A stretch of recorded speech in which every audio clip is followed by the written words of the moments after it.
500 knights stood at the center of Malta's defense. Around them were thousands of soldiers, sailors, and ordinary Maltese facing one of the most powerful armies on earth. In the summer of 1565, an Ottoman fleet of nearly 200 ships appeared on the horizon off that tiny, sun-baked island. On board were tens of thousands of soldiers, including some of the most feared infantry of the age, the Janissaries, and a corsair legend named Dragut, who had spent his life turning the Mediterranean into his personal hunting ground. Waiting for them was that small corps of knights, backed by Spanish and Italian soldiers, Maltese militia, sailors and mercenaries, roughly 8,000 defenders in total. It was still a brutal mismatch, and it was ordinary islanders alongside the knights who ended up bleeding in the breaches. This wasn't only about religion. It was also about revenge, prestige, and control of the Mediterranean. The Knights of St. John had spent years raiding Ottoman-connected shipping, and that provoked exactly the kind of response you'd expect. It was also a rematch.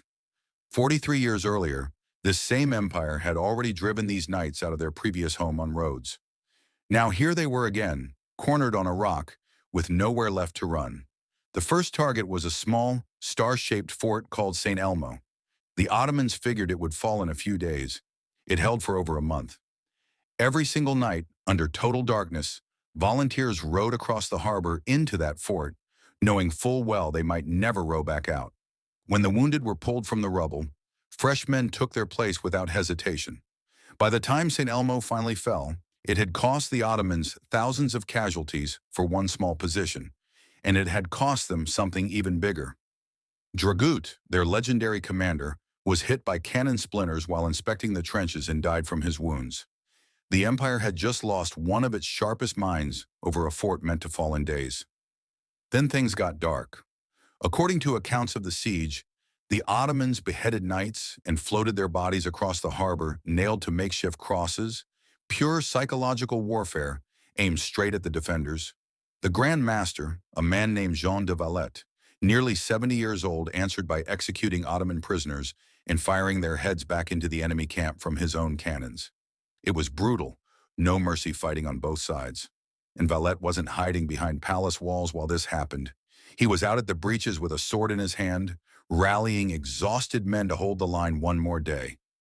In August, the Ottomans blew a massive hole in the walls with a mine, and for a moment it looked like the whole defense was about to collapse. That's when a tiny cavalry force, barely more than a raiding party, rode out from the old capital and struck the Ottoman camp from behind. The attackers were so shaken they assumed a full relief army had landed. It hadn't. It was just a handful of horsemen, but it bought the defenders the time they desperately needed. Through all of this, life on the island refused to fully stop.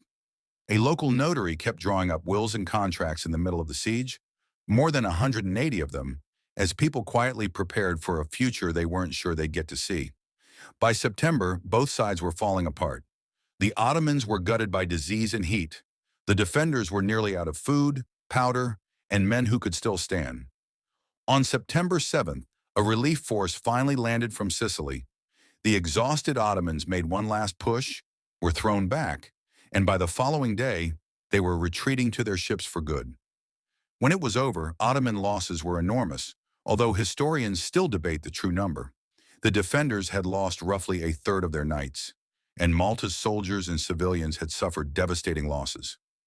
Out of the ashes, they built a new fortified capital right where St. Elmo once stood, and they named it after the old man who refused to run. Valletta still carries his name today, a city built from the memory of nearly 4 brutal months in which a battered island refused to surrender.